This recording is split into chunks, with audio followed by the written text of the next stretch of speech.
నమస్తే అండి. ముందుగా అందరికీ తొలేకాదశి శుభాకాంక్షలు.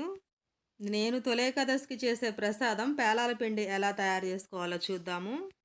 స్టవ్ వెలిగించి ఒక మందపాటి గిన్నె పెట్టి హాఫ్ కప్పు మొక్కజొన్నల్ని వేయించుకోవాలి. లో ఫ్లేమ్‌లో పువ్వులొచ్చేంత వరకు వేయించుకోవాలి.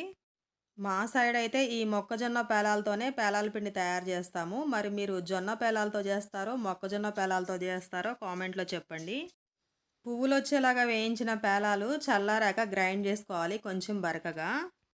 అమ్మ అయితే కట్టెల పొయ్యి మీద పేలాలు వేయించి, రోట్లో దంచి పేలాల పిండి తయారు జేసేది.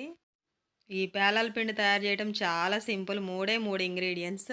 పేలాలు వేయించి పొడి జేసి, అందులో కొంచెం ఇలాచీ పౌడర్, సన్నగా తరిగి పెట్టిన హాఫ్ కప్పు బెల్లం తురుము ఏసి మొత్తం కలపడమే. అంతే, ప్రసాదం రెడీ అయిపోతుంది. పేలాల పిండితో పాటు గారెలు, పాయసం చేశాను.